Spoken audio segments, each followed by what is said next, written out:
Parshas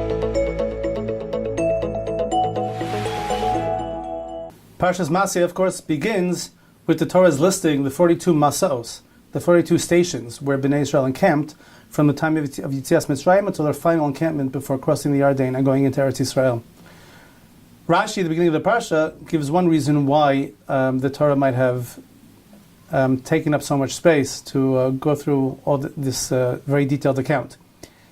He does a calculation and he shows that from the time of Chet HaMeraglim, when HaKadosh Baruch Hu punished Bnei Israel and decreed that they would have to remain in the desert for 40 years, during those 38 years, during the next 38 years, Rashi calculates that there were only around 20 different stations.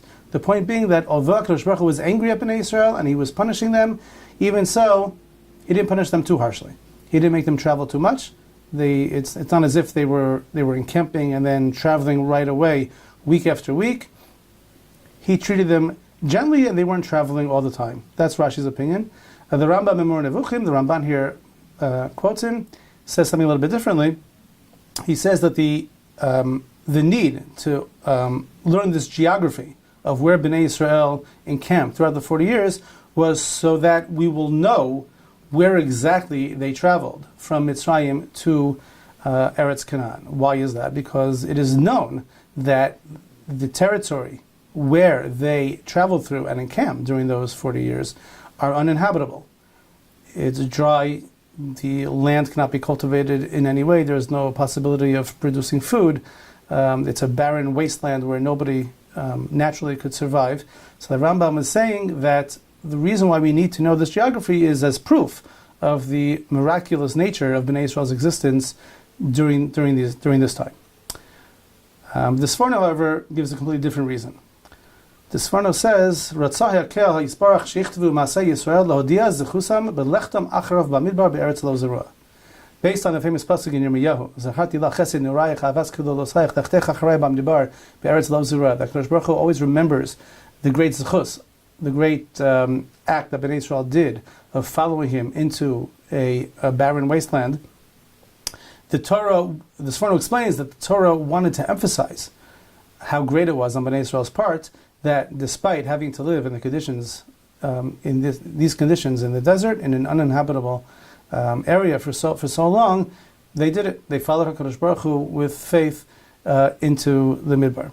And perhaps the message that the Torah is trying to convey, as understood by the Sforno, is that we need to follow HaKadosh Baruch Hu even into the desert, even when things are uncomfortable, even when there are sacrifices that need to be made, even when the mitzvahs demand from us hard work and effort and sacrifice in certain comforts and conveniences, is something we have to do. We don't serve HaKadosh Baruch Hu only on our terms. We serve HaKadosh Baruch Hu on His terms, and we do what He tells us to do, even when there's a level of sacrifice and difficulty entailed.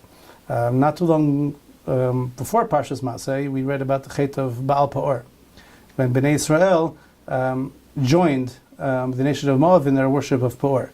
And as we know, the Gemara says that the Avodah Zarah of Peor was very, very unusual. It was performing bodily functions on the statue. And Rav Amital, Zecher Tzadik Livracha, every year would give the same talk, explaining that there was an ideology there, that nature itself, it was a worship of nature, that our natural instincts, the way we are, that's already sacred and it doesn't need to be changed. And just developing the idea one step further, basically the worship of Peor is saying, let's do what we need to do anyway, and just call it holy. That way we don't have to exert any effort, we don't have to make any changes, we don't have to discipline ourselves in any way, we don't have to work to refine ourselves, we don't have to make any compromises in our own comfort or our own lifestyle. Let's just do what we want to do anyway, and we'll call that religion.